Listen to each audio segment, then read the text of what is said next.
మనం చేసే పూజలన్నీ కూడా దేవుడు చూస్తాడా మమ్మీ? దేవుడికి తెలుస్తాయా? మనం ఇన్ని పూజలు చేస్తున్నాం కదా అని చెప్పేసి మా పెద్ద పాప అడిగింది. దానికి సమాధానం కూడా మీకు ఈ వీడియోలోనే తెలుస్తుంది. దేవుడు చూస్తాడా లేదా ఏంటి అనేది వీడియో ఎక్కడా కూడా స్కిప్ చేయకుండా లాస్ట్ వరకు చూడండి. ఇక్కడ మేము కార్తీక పౌర్ణమి రోజున వీడియో అండి ఇది. కార్తీక పౌర్ణమి రోజున 365 ఒత్తులు వెలిగిద్దామని శివాలయంకి వెళ్ళాము. అక్కడ 365 ఒత్తులు వెలిగించిన తర్వాత ఎవ్రీ ఇయర్ ఇలాగే వెళ్తాము. కాకపోతే కొంచెం లేట్గా వెళ్తాం అనమాట. మా వారు కొంచెం ఆఫీస్ నుంచి అది వచ్చేసరికి లేట్ అవుతుంది. అందుకని మాకు ఎర్లీగా వెళ్ళడానికి కుదరదు, కొంచెం లేట్గానే వెళ్తాము. అలా ఈ సంవత్సరం కూడా కార్తీక మాసం అలాగే వెళ్ళాము. వెళ్ళినప్పుడు ఏంటంటే ఇంకా దీపాలు అవన్నీ వెలిగించిన తర్వాత స్వయం పాక దానమును ఇక్కడ దీపదానము ఇవి ఇవ్వడానికి అన్ని తీసుకొని వెళ్తాను. ఇక్కడ ఇచ్చిన తర్వాత ఇక్కడ పూజారి గారు ఇక్కడ సంకల్పం చెప్పిస్తున్నారు అనమాట. సంకల్పపూర్వకంగా మనం ఇస్తే మంచిది కదా. నేను ఇక్కడ దీపదానం ఇచ్చేటప్పుడు ఒక మిరాకిల్ జరిగిందండి. ఒరిజినల్ వాయిస్ అనేది నేను అంతే ఉంచుతాను.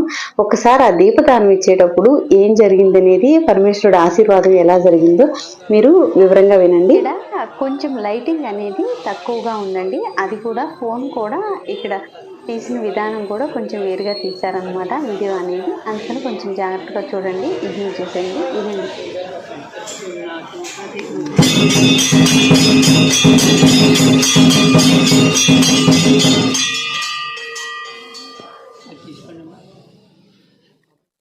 చూశారు కదండి. ఇక్కడ దీపదానం ఇచ్చేటప్పుడు కరెక్ట్గా అక్కడ పంతులు గారు ఆ ప్లేట్ పట్టుకున్నప్పుడు మేము ఇస్తున్నప్పుడు ఆయన పట్టుకున్నప్పుడు చూశారు కదా, స్వామివారి సింబల్ అనేది మనకి ఆశీర్వాదం ఎలా కలిగిందో. అది ఎవరో చెప్పి చేయించింది అయితే కాదు కదండి, మేము అనుకోకుండా ఇస్తున్నాము. ఇచ్చిన టైంలో ఎలా జరిగిందో చూశారు కదా, అది చాలా హ్యాపీగా అనిపించింది అనమాట.